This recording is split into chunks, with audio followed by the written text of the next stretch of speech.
Olá pessoal, nesse segundo bloco nós vamos falar especificamente sobre o CPC 48. Nós contextualizamos os instrumentos financeiros no bloco anterior, falamos de evolução até chegar nesse momento o CPC 48. Então, tirando aquela primeira categoria que são os contas a receber e o a pagar normal, pelo CPC 48 nós temos agora 3 categorias de classificação e mensuração de ativos financeiros. Eles podem ser mensurados como ao custo amortizado, ao valor justo por meio de outros resultados abrangentes, o VJORA, e o valor justo por meio de resultado, o VJR. Como escolher? Bom, vamos agora entender o que é e como se apura o valor justo, antes de falar propriamente das categorias. Pela Lei 6.404 e alterações posteriores, o valor justo é o valor que se pode obter em um mercado ativo, por exemplo, a Bolsa de Valores, decorrente de transação não compulsória, não forçada. Nenhuma das partes pode estar em desequilíbrio. Na ausência de mercado ativo, como chegar a esse valor justo? Como definir? O valor que se pode obter em um mercado ativo com a negociação de outro instrumento financeiro de natureza, prazo e risco similares. O valor presente líquido dos fluxos de caixa descontado para instrumento financeiro de natureza, prazo e risco similares, ou pelo valor obtido por meio de modelos matemáticos e estatísticos de precificação. Então, se o mercado não for ativo, nós temos essas outras possibilidades através de um instrumento financeiro similar para tentar apurar o valor justo. Algumas questões para a gente fixar aí essa teoria. Se o mercado para determinado instrumento financeiro não for ativo, a entidade estabelecerá o valor justo, considerando o valor determinado pela última operação de compra e venda do respectivo ativo? Errado, é uma afirmativa errada. Nós já vimos que se o mercado não for ativo, ele tem como definir esse valor justo por meio de um ativo similar. Outra questão da CESP. Na ausência de mercado ativo para um instrumento financeiro, o valor justo desses instrumentos pode ser assumido como o valor que se obteria em um mercado ativo com a negociação de outro instrumento financeiro de natureza, prazos e riscos similares? Correta essa afirmativa. É exatamente o que está previsto aí na legislação. Bom, então, voltando lá para as 3 categorias do instrumento financeiro pelo CPC 48 e NBSTG 48, ao custo amortizado, ao valor justo por meio de outros resultados abrangentes e o valor justo por meio do resultado. Vimos que é valor justo, então vamos ver agora como escolher a categoria desse ativo financeiro.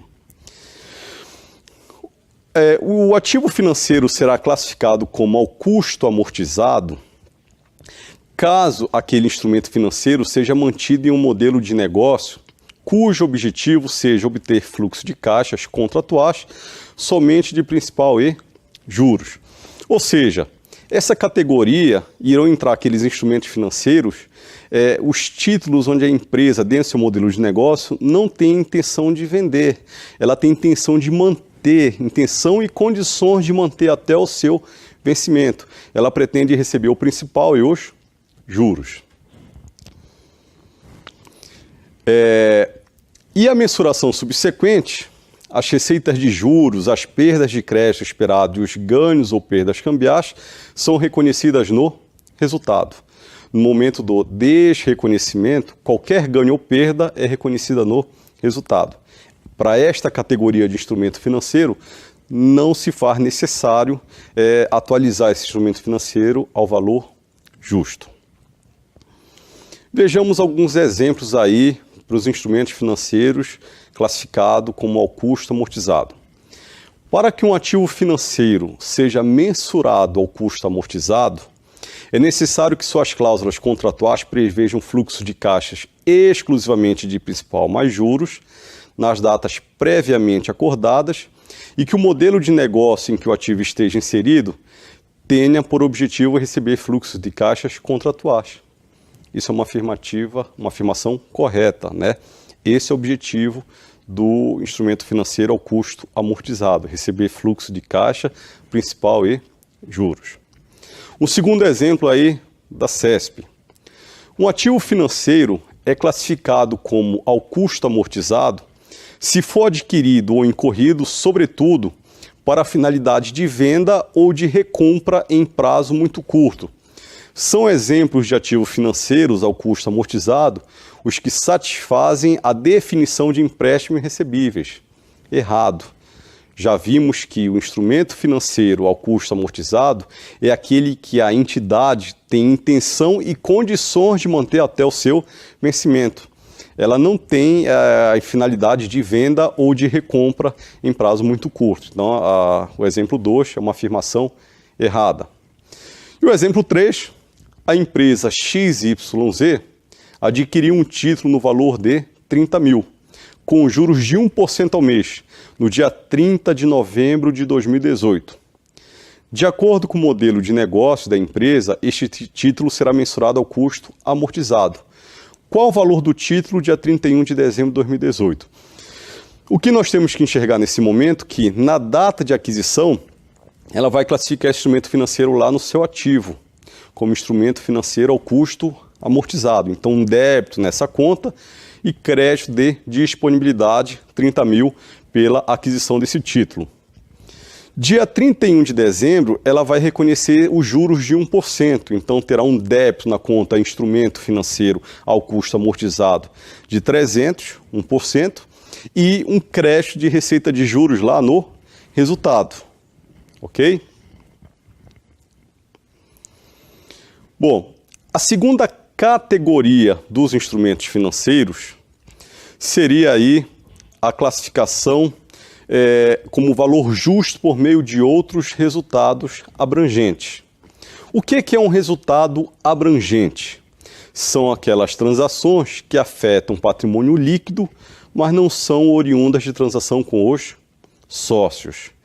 É a demonstração que compõe a demonstração de resultado abrangente. Então, como que é feita a mensuração desse instrumento financeiro? Vai ser registrado pelo custo de aquisição no ativo e o crédito lá nas disponibilidades. Esse título ele tem a intenção de gerar fluxo de caixa, principal mais juros, mas também, se surgir uma boa oportunidade, a entidade vai negociar aquele título.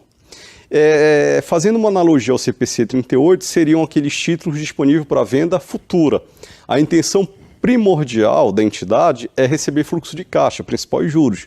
Porém, se aparecer uma boa oportunidade, ela negocia aquele título. E a mensuração subsequente? As receitas de juros, as perdas de crédito esperado e os ganhos ou perdas cambiais serão reconhecidas no resultado. Outros ganhos e perdas na mensuração valor justo são reconhecidos em outros resultados abrangentes. Por quê? Ainda não foi vendido, então como ainda não foi efetivamente vendido, ela deixa nesses outros resultados abrangentes que são classificados lá no patrimônio líquido. Quando for realizado aquela transação, aí ele sai do patrimônio líquido e passa a fazer parte da demonstração de resultado. Por exemplo, um instrumento financeiro foi adquirido por 100 mil, vai ter juros de 6 mil e o valor de cotação na bolsa é de 110. Lembrando que nós estamos vendo o instrumento financeiro ao valor justo por meio de outros resultados abrangentes. Então, na data de aquisição, qual será o lançamento? Como que ficará a contabilidade? Terá um débito de instrumento financeiro ao valor justo por meio de outros resultados abrangentes lá no ativo e um crédito de disponibilidade, caixa ou banco no valor de 100 mil. Pelo reconhecimento de juros, se debitará esse instrumento financeiro 100 mil e fará um crédito de receita de juros 100 mil lá no resultado. Porém, eu preciso manter o valor justo desse instrumento financeiro atualizado. Então eu tenho hoje um instrumento que está valendo 106 mil. O valor de cotação dele é 110, então eu vou fazer um novo débito em instrumento financeiro de 4 mil e um crédito em ajuste de avaliação patrimonial no valor de 4 mil lá no patrimônio líquido.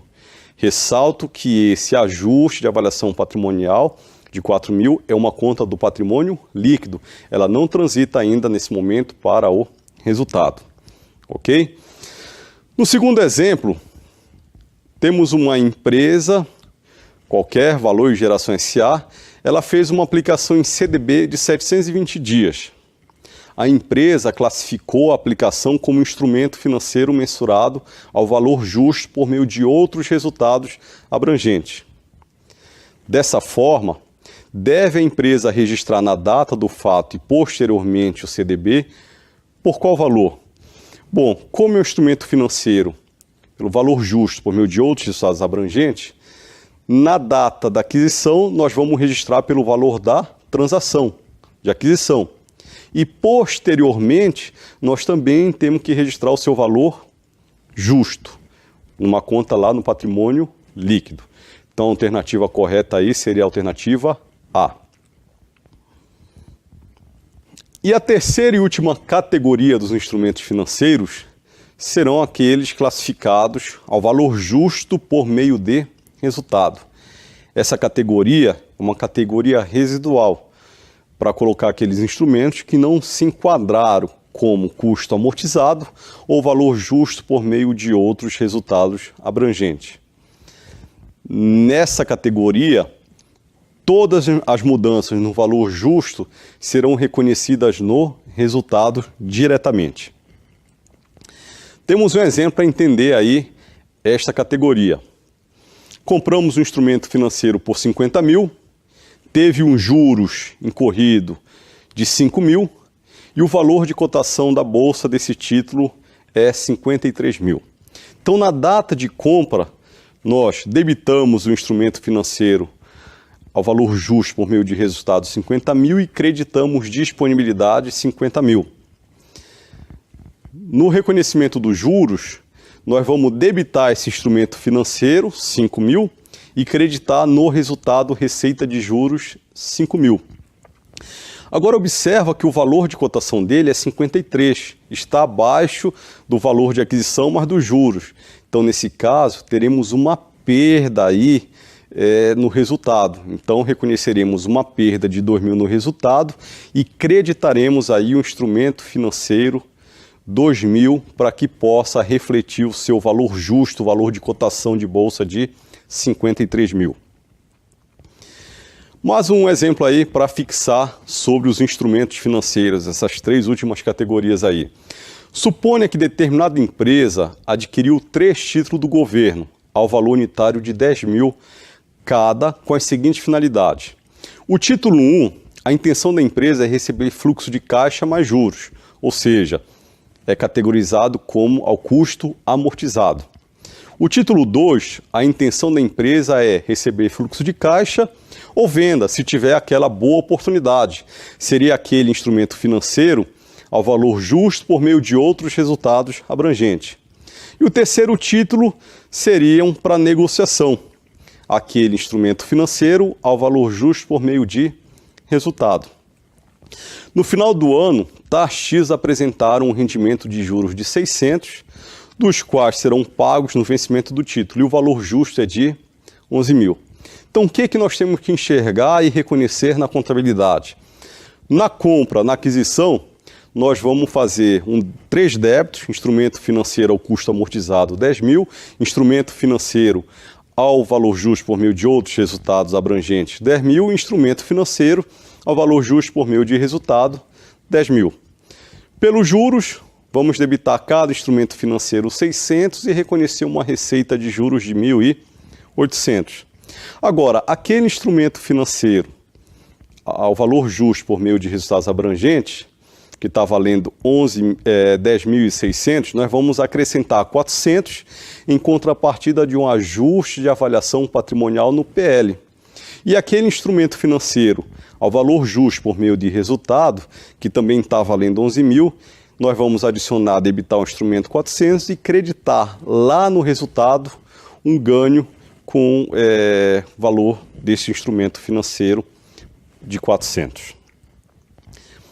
Um segundo case aí, para fixarmos a teoria, uma questão da Sabesp, As características das aplicações financeiras realizadas por uma empresa no dia 1º de dezembro de 2016 são apresentadas na tabela a seguir.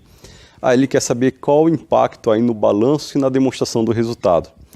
Então, um título foi comprado por 600 mil, o vencimento dele dia 31 de maio de 2020, ele vai ser classificado pelo valor justo por meio de outros resultados abrangentes. Aí está aí o valor justo dele, 604. Um segundo título comprado por 800 mil, dia 30/6, é o vencimento dele, de 2022, pelo custo amortizado, valor justo 820. E um terceiro título comprado por 1 milhão, pelo valor justo por meio de resultado, o valor dele 1.018. Como é que fica então a contabilidade? Aquele título que é pelo valor justo por meio de outros resultados abrangentes comprado por 600 mil, teve um juros de 600. Isso vai lá na demonstração do resultado do exercício. Então, debitamos o título e creditamos uma receita de juros. O ajuste a valor justo, o valor dele de mercado é 604. Então, nós temos que fazer um ajuste negativo no PL. Um ajuste de avaliação patrimonial, 2.000 negativo lá no PL para refletir o valor justo dele. O segundo título, que é ao custo amortizado, foi comprado por 800 mil, reconhecemos apenas os juros de 16 mil lá no resultado, então o valor no balanço patrimonial desse título passa a ser 816. Não tem ajuste a valor justo, não vai afetar o PL nem a demonstração de resultado. E o terceiro título, que é por meio de valor justo por meio de resultado, que foi comprado por 1 milhão, teve um juros de 15 mil e como o valor justo dele é 1.018, nós temos que reconhecer esse ganho no valor justo dele diretamente no resultado. Então, no balanço ele passa a valer 1.018 e na demonstração do resultado nós temos uma receita de 15 mil dos juros, mais esse ganho de 3 mil ao valor justo. Tá? Bom, classificamos, vimos aí a regra para classificar os instrumentos financeiros de acordo com o CPC 48 e se a entidade dentro do seu modelo de negócios mudar de modo significativo a intenção daqueles instrumentos, então eu devo reclassificar aqueles instrumentos financeiros, tá? Então essa reclassificação ela é exigida caso o modelo de negócio no qual são mantidos mude de modo significativo após o reconhecimento inicial. Espera-se que tais mudanças não sejam muito frequentes. Então, só um resumo geral aí dessas 3 categorias para entender como classificar esse instrumento financeiro. Então tem que se analisar o fluxo de caixa contratual do ativo são somente principal e juros?